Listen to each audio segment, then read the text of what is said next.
core group at their recent retreat, the conference, they had a pre-conference session on facilitation. And some of the feedback that they got on that session was that it was really great for in-person facilitation and for ideas on facilitating a group, but it'd be nice if there was some more online.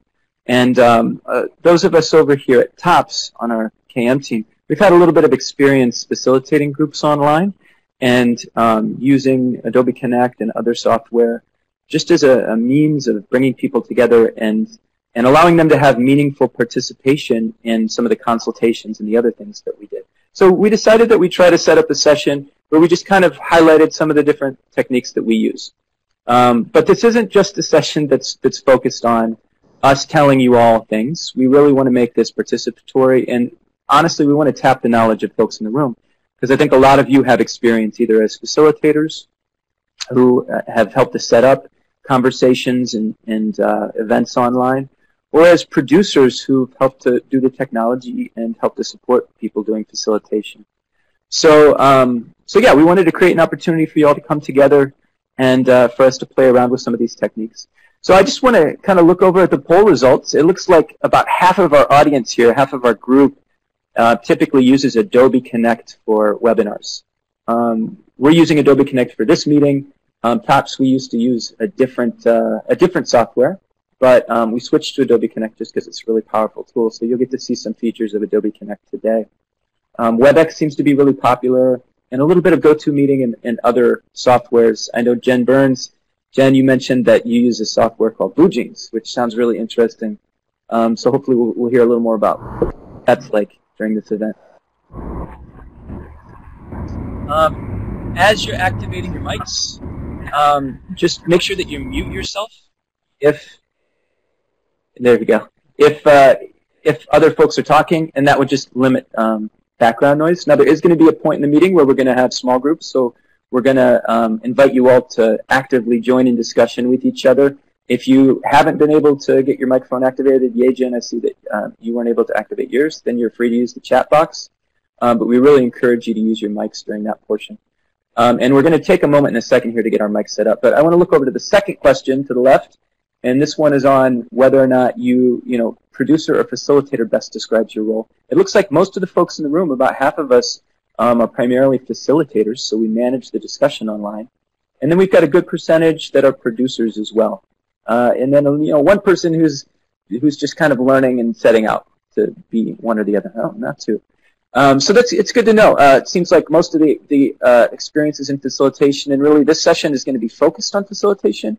But I think also for me and for others who are producers primarily, it's also really important for us to understand how we can advise facilitators to make events more participatory.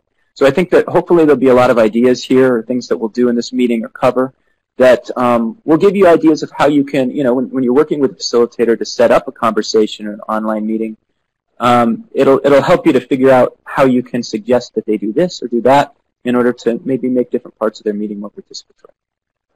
So to get us started, I know we've got a pretty good amount of people here, but both to kind of get us to know each other a little better, and also to make sure our mics are working, I thought we could just go down the list and have people introduce themselves. And if you could just I'd like for you to say one word that describes kind of your feeling about what an online meeting is like. So give us one word that you would use to describe your feelings about online meetings. And remember here that with online meetings, we're talking about, there's webinars, which we tend to think of as larger events with lots of participants and that are more presentation focused. But here, we're trying to use online meetings to describe just kind of like, think of a conference call, but with a WebEx component or a Adobe Connect component to it. So it's really people kind of talking to each other, discussing ideas, and moving things forward. So to get us started, Lynette Golding, could you introduce yourself and give us your one word? Sure. Hi, everyone. Lynette here, and I am the SBC co-chair. I'm also a producer and a facilitator of webinars. My one word would be stressful. Sometimes I find it stressful. Yeah, and I think especially because the technology piece can be so unpredictable. I've definitely had those experiences too, where it gets stressful. Sheila, could you introduce yourself and get? Yeah, thanks, Patrick. I'm Sheila Jackson, and I'm with the core group. I'm the Senior Knowledge Management Specialist on the TOPS program. And, well, this is probably bad, but when I think of webinar, I think of multitasking because it's a great way to be able to attend an event while you're also checking your email. Not exactly what you want to hear when you're a facilitator, but I'm just being honest.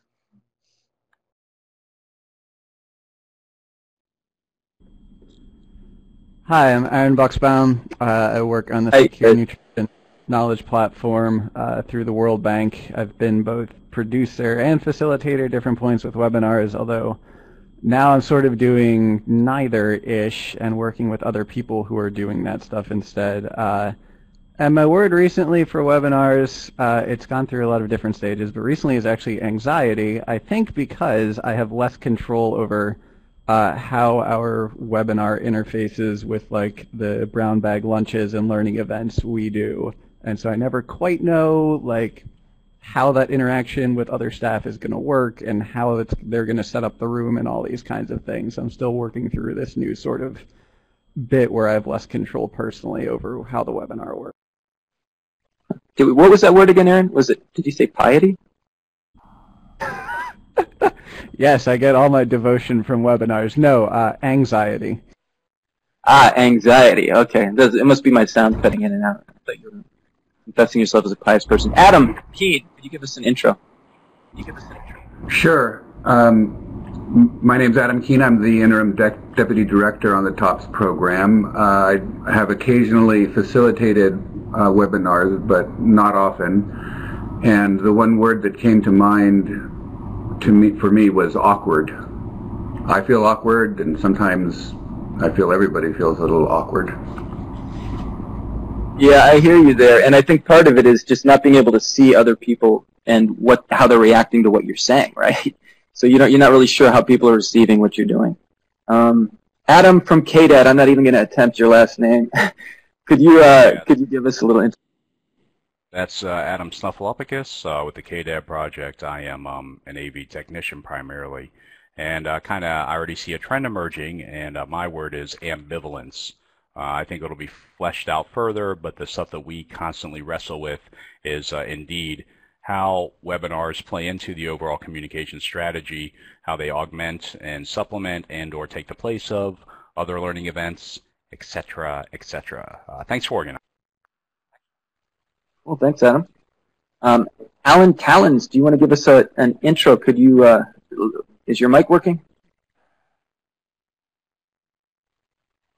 So, Alan, we might have to work with you to... Can you hear me? Oh, there you go. Yeah, go ahead. Yes, Alan Tallens. I'm a co-chair of the core Community Child Health Working Group. And the one word would still be distant. I think webinars would still not have the commitment as face-to-face, and people can do whatever they want compared to face-to-face when you're there in a room together. Yeah, I hear what you mean. Yeah. And that is a constant challenge is, are people multitasking? Have they kind of started to do something else on their computer and started to ignore the meeting? So definitely something that we struggle with and that we'll be talking about in this meeting. Ashley. Hi, everyone. Hope that you can hear me okay. This is Ashley Mullinex. I'm the Knowledge Management Portfolio Manager for the KDAD project, so I work with Adam. And I've mainly been a facilitator for online meetings, both fairly large and small. Have set up some very small meetings. But I guess my one word that I'd use to describe my feelings about online meetings is intense. Kind of going with the theme that we've had so far. Being a facilitator, there's so much going on, during an online meeting. You're in the chat box, you're, trying to manage Q&A a lot of times. You're taking, you're helping to connect tech issues with, the AV specialist, which in this case is Adam. And so there's just a lot going on. And so, participants are usually multitasking, but also as online facilitators, a lot of times we're multitasking as well. Thanks, Ashley. And Claire, you're up next. Okay. Hi, everyone. I'm Claire. I'm a graduate student at Georgetown, and now I'm also an intern at Core Group. So I don't have much experience with webinars, so I find it fancy. I guess it's because it involves a lot of technology and etc. Thanks, Claire. Cora, you're up next. Hi, everyone. This is Corey Mazzio. I am independent. I'm in DC. And all of the words that folks have brought up so far definitely resonate with me, but I'm going to go in a different direction and say potential, because I think these types of online meetings have so much potential to help connect people more, and it's just a matter of, figuring out how to make them work well. So that's, I think all the stuff about them being complicated and challenging and frustrating, definitely, that all resonates with me, and I've definitely been there as a participant and as a facilitator. But they do have so much potential, and I've been a part of some really good ones too. So that's I think, the word that comes to mind first. Great. Sydney, you're next. Hi, can everyone hear me? Hello? Yeah, we can hear you. Oh, great, thanks. So I'm Sydney Guman. I'm a KM specialist with the KDAD project, also working with Ashley and Adam. And I've done a little bit of online facilitation for some different webinars of different sizes. And one word, wow. I want to say stressful, but it's not even as stressful in terms of in terms of the amount of background work. It's just you want everyone to have a really good experience and a really good time, and so connecting people from across a world around a common topic and engaging them in a conversation is the challenge, and you want them to have a good time. So that stresses me out a little bit. Great, thanks, Sydney. Sorry, Sydney. Erin, you're next. Hi, I'm Erin, and I'm the new manager of network operations at Core Group, so I've been beginning to facilitate our webinars. And I think my word would be exciting, because I think as I'm beginning to learn about Adobe Connect in particular and webinars in general, that there's a lot of different opportunities that they have and a lot of different types of communication you can have in them. Thanks, Erin. Gajic, you're next. And hopefully I pronounced your name right, but please correct me if I didn't. Hi, my name is pronounced Gajic. I am World Vision Infectious Diseases Senior Advisor, and I am co-chair of Core TB Group. The colleagues already expressed mostly feelings what I supposed to say.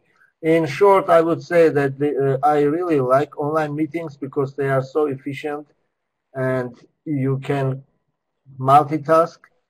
On the other hand, some technical issues still exist, especially with internet connection, which is creating some level of stress. But in general, I really love online meetings, and I'm both facilitator and producer. And thank you for organizing this. Great, thank you. Yeah, I think the whole issue of internet connection, I saw that come up a lot in people's surveys that we sent out before the meeting, as folks in the field don't always have great internet connection and so aren't able to take full advantage of these meetings. And I think that's, it's just a situation that we have to deal with. There are ways, I think, to try to make it so that, low bandwidth users can deal with a webinar, but you can't completely fix it. If the internet goes down, the internet goes down. So definitely something that I'm sure will come up in conversations today. Jen Burns, do you want to go? Sure. Hi, good morning, everybody. I guess my initial reaction is that they are exhausting because as a facilitator, you often are doing a lot of the talking if you don't have a very participatory group. But I'm an internal optimist, so I also, if I could just sneak in one other word, I would say they are useful, to echo some of the other comments, because of the ability to bring people together across the globe. Thank you. Great. Thanks, Jen. Jenny, you're up. Hi, I'm Jenny Hoffman with Adaptation Insight. I do consulting around climate change and decision making. And I was thinking potential, but now I'm going to go with experimental because I feel like there are all kinds of things you can do, and it's just a matter of figuring out with the group you're working with what the best way to get participation and engagement is, depending on, you know, some people prefer speaking out loud and some people prefer typing, and I've even done sort of using the whiteboard where everyone can kind of scribble around all at once. So I feel like there are a lot of things to play around with, and I'm still learning what works. Thanks, Jenny. Jessica Chen, you're up. Hi, I'm Jessica. I'm the Knowledge Management Officer at Project Concern International. And the one word I would use is unpredictable, for a lot of reasons already mentioned, but also one thing that I found is the participants' comfort with, or you know, familiarity with online meetings and how to use it.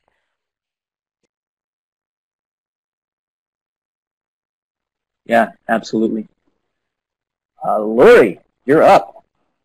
Hi, this is Reid. I'm a knowledge management specialist at FHI 360, and in the past I've been a facilitator and a producer. And I was one of the people who said other when you asked about the different types of software. I've used Blackboard Collaborate in the past, which I think is a great software, and it's similar to Adobe Connect, but has a couple of interesting features like the whiteboard. But my word would be demanding. Because I've been facilitator and producer, it's difficult to manage tech problems when people can't connect, and then also to actually facilitate the meeting, lead the discussion, manage the content and slides, plus keep an eye on what's happening in the chat box. It's a lot for one person to manage, so I think next time I'm probably going to try and find someone else to produce. Yeah, I agree. I think it's definitely a two-person job, depending on how much you're trying to take on in a meeting. You know, one person could possibly do it if you're not planning to do too much, but most of the time I think it really helps to have two people at least there, moving things forward and making sure nothing goes crazy. In fact, I have somebody right next to me right now helping us with the meeting. So thank you, Jesse, for helping out. Paul, you're up next. Hi, good morning. Paul Robinson from the International Medical Corps, where I'm a senior health advisor. I do a fair amount of facilitation of webinars. I'm also a co-chair of the SBC working group with Lynette. The word that comes to my mind, don't know if it's feelings, but it's just the way I see it, is inevitable. This is here to stay and only to become better. And so sessions like this is going to help me to do this job better. So thank you very much for organizing this. Thanks, Paul. Pierre, your turn. Hi, thanks. Hello, everybody. Sorry, I joined a bit late, so I don't know what was said before the last few speakers. This is Pier Andrea. I'm a knowledge sharing and online collaboration specialist with Euphoric Services, which is a tiny consultancy company based in the UK. I operate from Kuala Lumpur, Malaysia. So I hope it's 10:30 in the evening here, so I hope I still have enough brains to contribute and to follow the webinar. In terms of one word and feeling, well, I'm close to what Laurie, and I was writing down things, and I'm close to what Laurie and Paul were saying. So I agree with Laurie, it's highly demanding. I've been producing and facilitating a lot of webinars and online meetings myself, and demanding in terms of technology and facilitation, like Laurie said, but also in terms of preparation. I think it makes a lot of difference when you prepare the speakers in terms of curating the coaching them in type of contents they should produce to have an engaging webinar. But also in terms of people, like you said yourself, you need more than one people, two or maybe sometimes, to be able to manage a productive meeting. And as Paul said, yes, they're also necessary, I think, because more and more we're facing budget cuts and it's more difficult to travel and to meet in person. So there is a high demand of doing more of this type of virtual meetings. But indeed, they need to be facilitated in a proper manner to be engaging and effective. I look forward to the rest of the conversation. Thanks very much. Great. Thanks, Pierre. Glad you could join us. Sylvia, I think it's your turn. Yes. Good morning, everyone. This is Silvia Baruzzola. I work at Save the Children. I'm the Deputy Director for the Child Poverty Global Initiative. My first word when I think about using online anything is scared and overwhelmed. But to be positive, I would elaborate on the fact that it's actually a solution, I think, for the work we do. And especially when, like in my job, when I have to bring together people from the global movement of Save the Children, these are tools that are really fundamental and a solution to a lot of the work we need to do. Great, thank you, Sylvia. Sonia, you're up.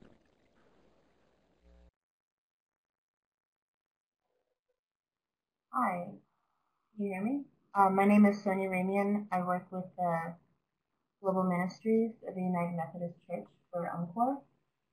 And for me, the word necessary comes up similar to what Pierre and Paul mentioned. You just got to do it when you have different country offices and people all over the place.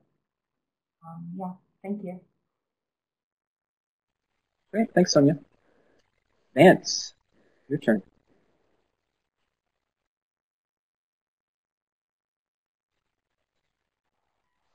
Sorry, can you hear me? We can hear you.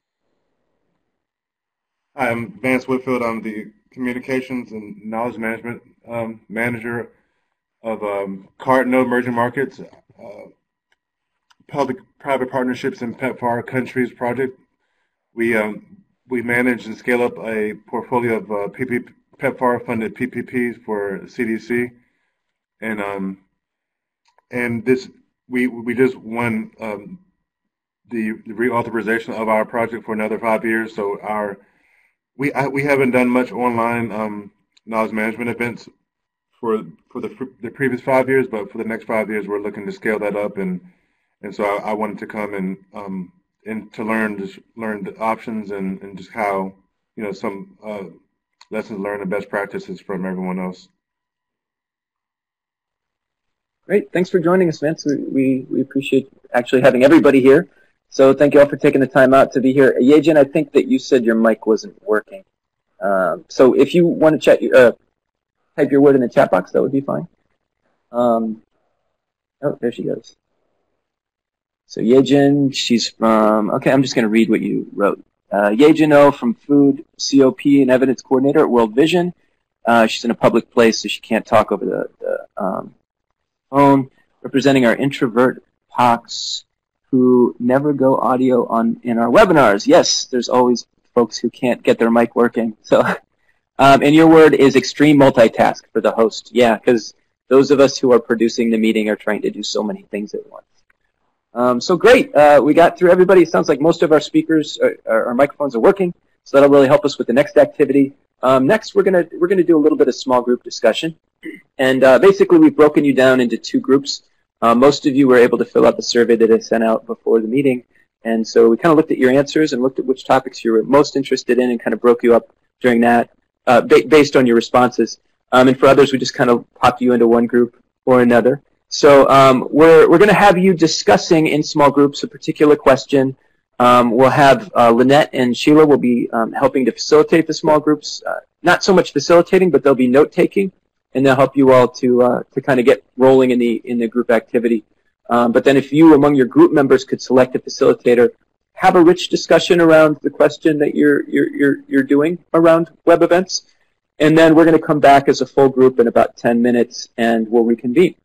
So without further ado, we are going to go into breakout. That leads naturally to a very good reason to follow up, both with your presenters and anybody who is engaged in the event. You say, for those questions that weren't answered, here they are in your, after event email or something like that. Adding time into your overall event. So pretty simple, just like many things in life, you think it's going to take an hour and it ends up taking an hour and 20 minutes. So we typically build in a little bit of a buffer, something that Yen, and forgive me if I'm mispronouncing the name, does as well. Echoing that, Jen Burns said the same thing. Give yourself 5 minutes at the beginning of a meeting for delayed start. We found that is always the case. And at a certain point in time, the challenge is, all right, well, our main speaker isn't here and it's 10 minutes past go time. Do we start without them or not? We have kind of decided that we do. And this is just kind of an institutional call and trying to decide how you want your program to operate and stuff. Now, if we had President Obama, we might consider bending that rule, but who knows? Also, give yourself plenty of time for Q&A.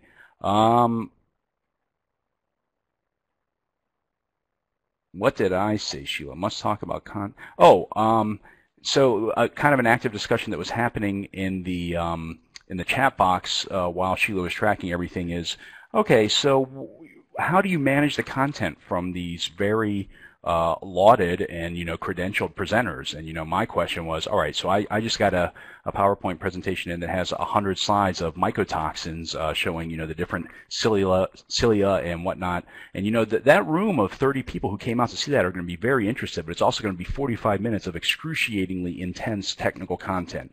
Is there a way that we can gently go back and forward, or go back to the presenter and kind of suggest ways to move it along? And that is, we still haven't figured that out. We're still trying to crack that nut. Again, Paul said try to have somebody who does focus on the chat box to keep it more interactive, and this is just a best practice and something that we've seen today that Patrick's been doing. Definitely use polls, intro questions, out questions. The latest that I've read on Adobe Connect and online meetings is that actually it's okay if something happens on screen, something active, like maybe a change of the layout or something more than just a chat box every 3 or 4 minutes. And I don't really know, how vetted that is, who's doing this research, but that's a discussion that we're always having here in the office. Just like any kind of good meeting facilitation, Jen Burns said to recap, what has happened and kind of saying in your agenda what you're going to do and then doing it helps keep everybody on track. Corey said, separate the calls for people to engage in a particular topic. So just as Patrick had his breakout rooms, if you find different threads happening, try to, herd those cats and get them into the right pen as need be. I, having my role, said, all right, well, even if you have very good tech people and you've tested everything beforehand, it's still probably a good idea to have a backup plan just in case your presenter, who even if you've tested with them and everything worked as recently as 48 hours before, if you lose them on the day of, so that you're not just standing there with a room of 50 or 100 people without any content at all because you put all your eggs in one basket. So always try to have a backup plan for different content. Claire brought up a very good point, something that we do, that if your poor tech guy is struggling, don't just have everybody around, staring at them trying to figure it out while that person wiggles wires and, wipes the sweat off his brow. But yeah, get a Q&A going in the room. Have your facilitator jump in there, kind of help pass the time. It'll make, oh, I'm done. And yes, reassuring communications, letting people is what Ashley said at the end. Thank you, Patrick.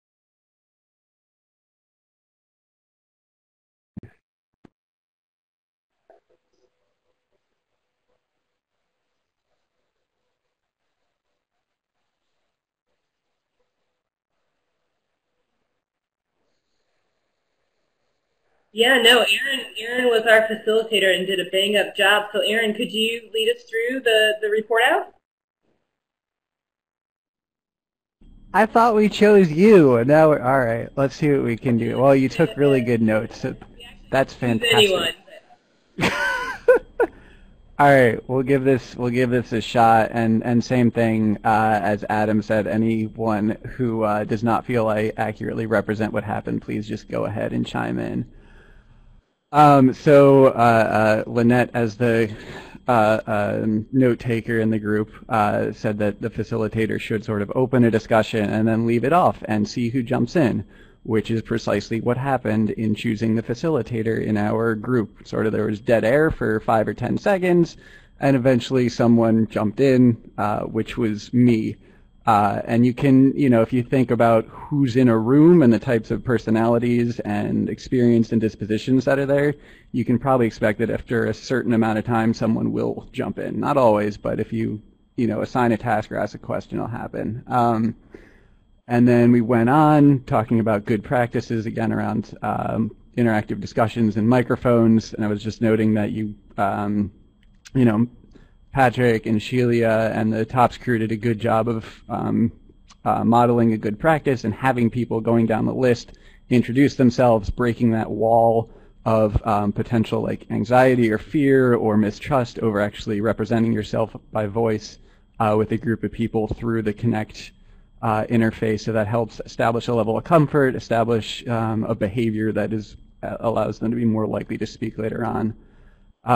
Jessica was talking about testing your mic as a way to do that, and also typing messages into your chat box. And I'm going to really quick tie that actually to the fifth line of Pierre, who talked about this idea of a progression of engagement within the context of a webinar. So you start maybe with introduce yourself in the chat box, or you have a little icebreaker, and then you ask people to test their microphones and introduce themselves, and then you maybe do the whole content thing, and you have your expert talk or whatever.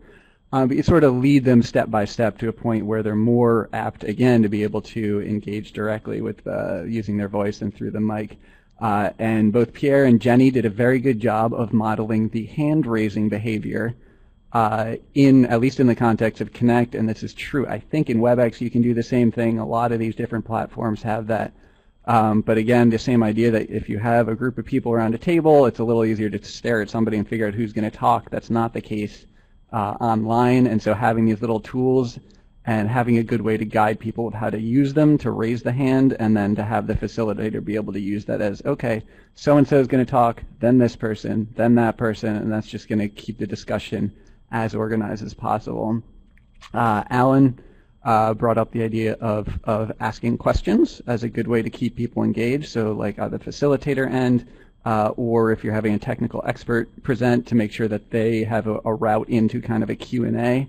And that's a good engagement tool, whether you're asking, quote, open questions that are more like opinion-based, or, quote, closed questions that are more like a yes, no, or a number, and the latter can be a little bit of a quicker way to get people engaged if they're not quite feeling comfortable yet. And then Lori talked about her previous COP experience, and I think what was really good is we were able to then duck into the idea of kind of roles and responsibilities as a way to engage people, of so-and-so is going to cover this agenda item, so-and-so is going to cover that agenda item, and if you put, and this is like classic, programming across the board, right? Like if you give somebody a role and responsibility, ideally they're going to own it, they're going to step up into the plate, and so that's yet another engagement mechanism that's going to get people comfortable and make them, in a way, participate, but around a subject ideally that they're already comfortable with, because maybe, they're expert around that particular agenda item, or they're the ones who proposed it.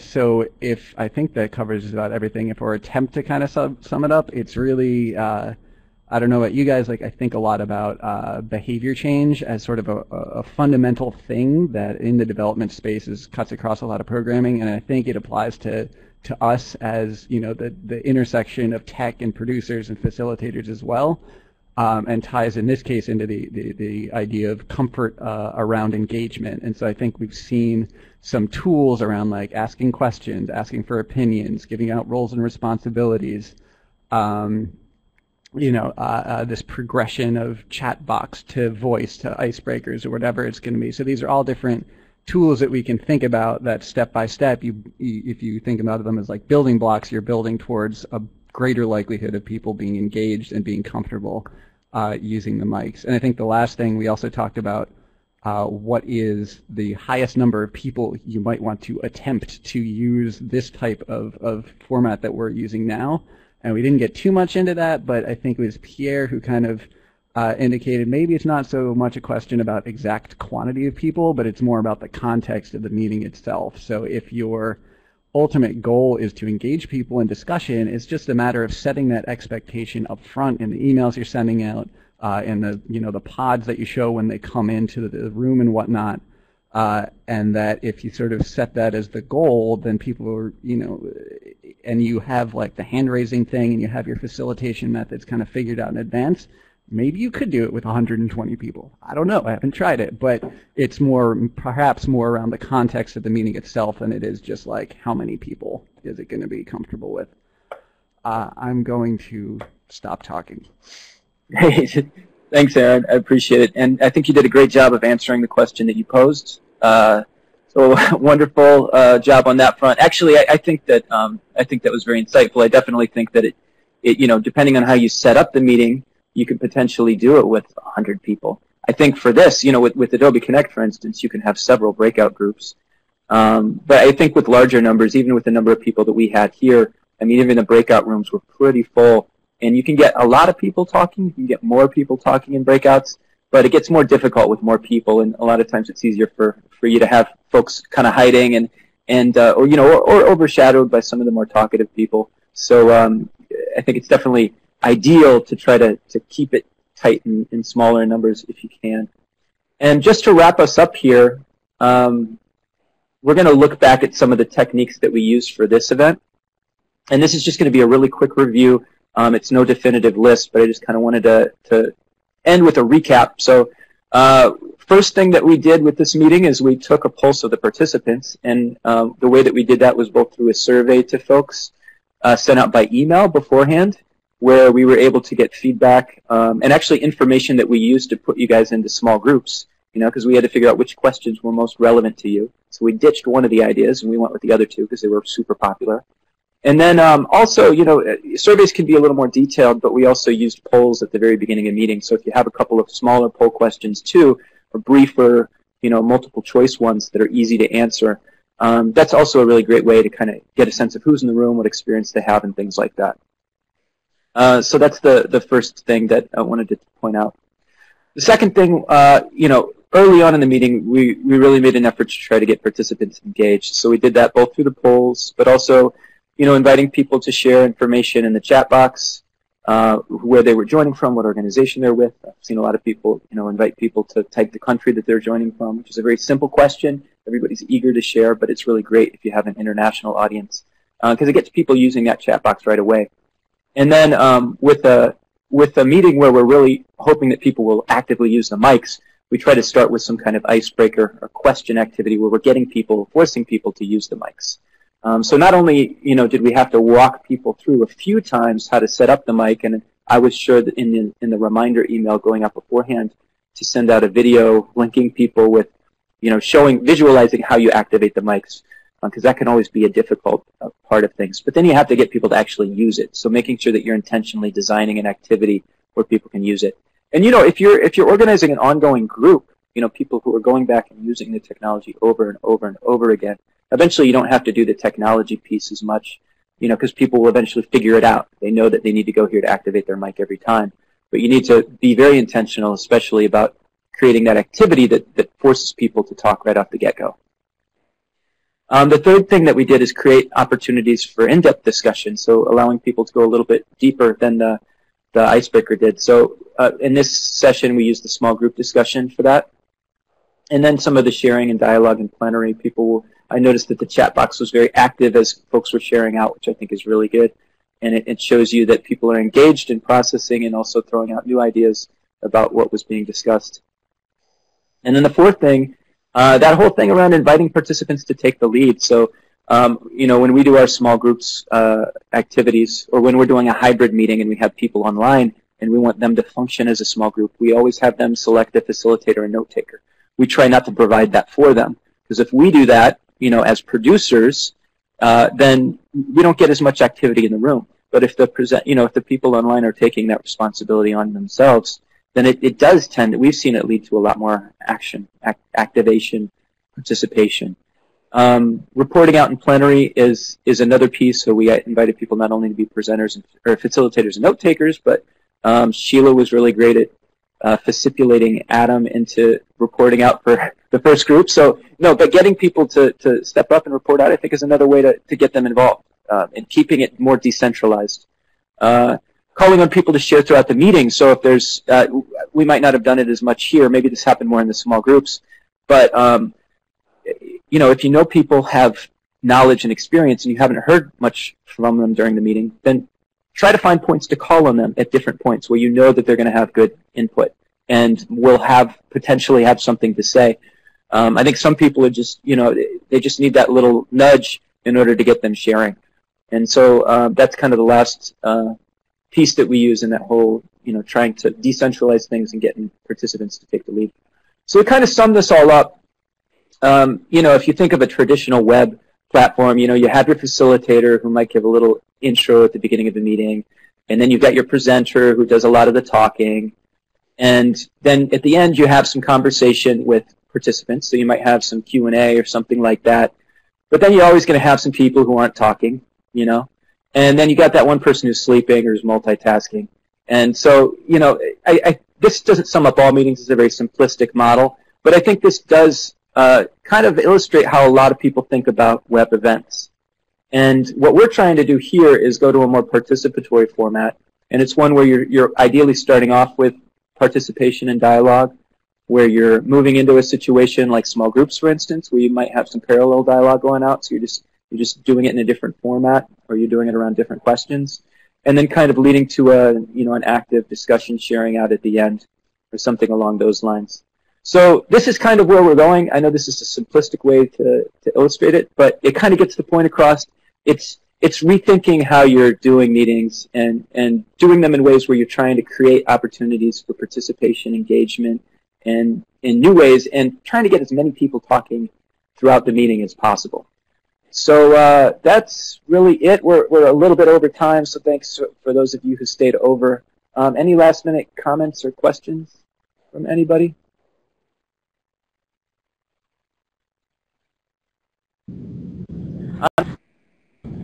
Patrick, this is Paul. Just a quick question. Will you get a copy of the slides archived or emailed? Go ahead.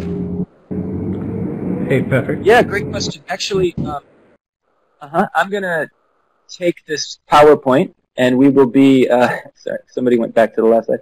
We're going to be sending the PowerPoint out afterwards. I'm also going to take the notes, the ideas that you all came up with as small groups, and we'll be pulling that together in a document to share out with you all. So we've got both, you know, both the slideshow, but also your ideas for how to make these meetings more participatory, because I think that's where most of the richness is. So we'll package that all up. We also have a link to the recording for the meeting, and we'll be sending that out to all of you, hopefully within the next day. Patrick, this is Sheila. There's been a lot of requests for people, they want to know how to do breakouts.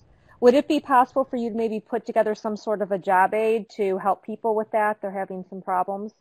Would that be possible? Yeah, actually, I'm planning to make a narrated presentation on how you do breakouts. So this meeting was focused more on the facilitation side of things, or you know, on the setup and design of meetings.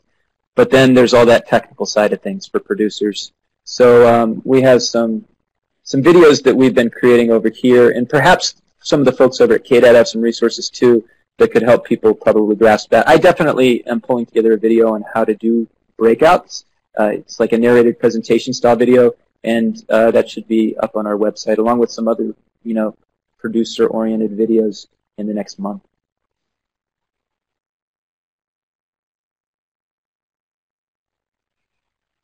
Okay, I think it sounds like that might be it from everybody. Thank you all for joining us. We really appreciate it, and we'll be sending out notes and slideshows and recordings to you after the meeting. So enjoy the rest of your day, and stay in touch. Bye.